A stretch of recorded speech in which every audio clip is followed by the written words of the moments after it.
मतदान शुरू हो चुका है। इस वक्त सबसे बड़ा अपडेट अपने दर्शकों को दे दें। नक्सल प्रभावित सीटों पर वोटिंग शुरू हो गई है।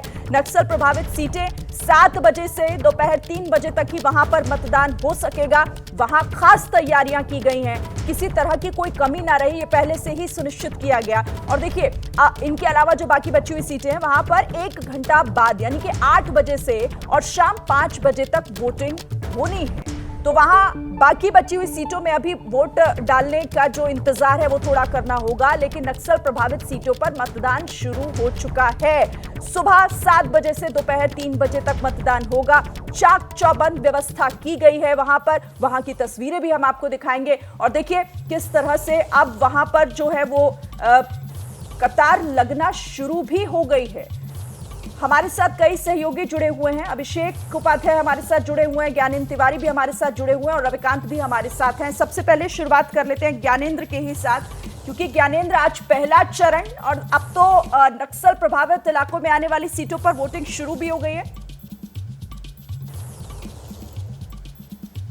जी बिल्कुल, 7 बजे से 3 बजे तक, जैसा कि आप बता रही थी सिरीन, जो अति संवेदनशील नक्सल प्रभावित इलाका है वहां 7 बजे से 3 और 8 बजे से 5 मैदानी इलाके में मतदान होना है। बस्तर के चुनाव के बारे में बताना जरूरी है, इसलिए क्योंकि बस्तर में चुनाव एक युद्ध है। अब युद्ध कैसे, मैं आपको बता देता हूं।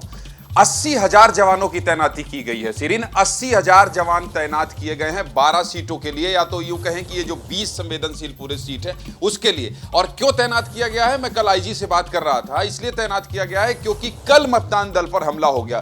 कहां हुआ है, रवि मेरे सहयोगी हैं, लगातार बस्तर में घूम रहे हैं, कहां हमला हुआ है मतदान के दलों पर?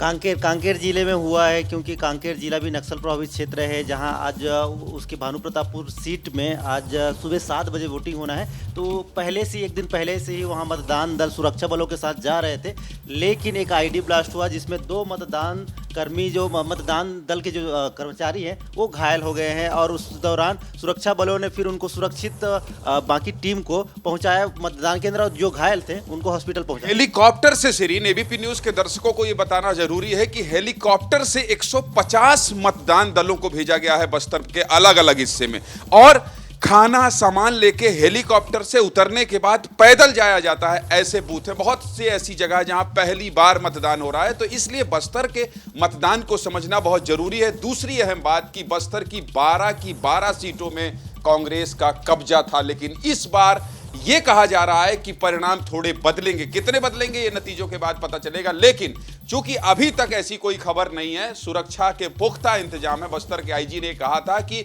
हम लोगों से अपील कर रहे हैं कि आप जाइए, घर से निकलिए, वोट करिए, लेकिन नक्सलियों के इस बहिष्कार के बाद कि अगर वोट डाले तो उंगली काट दिए जाएंगे। तो इस तरह की स्थिति परिस्थितियां रहती है, लेकिन उसके बाद भी बस्तर के लोग निकलते हैं, लोकतंत्र के इस महापर्व में बढ़ चढ़कर हिस्सा लेते हैं, शामिल होते हैं और वोट करते हैं। यही अपने आप में बहुत बड़ी बात है। शिरीन, जब सियासत के शोर में खबर खोने लगे, जब सूचनाएं कम, हंगामा ज्यादा होने लगे, तब जरूरी है संविधान के पन्ने पलटना, खबर की तह हटाकर आगे निकलना।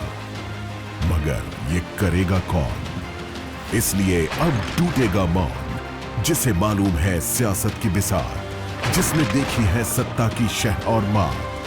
पक्की खबर, सच्ची बात, 1 घंटे सिर्फ आपके साथ, भारत की बात, रोहित सिंह सावल के साथ, सिर्फ एबीपी न्यूज पर।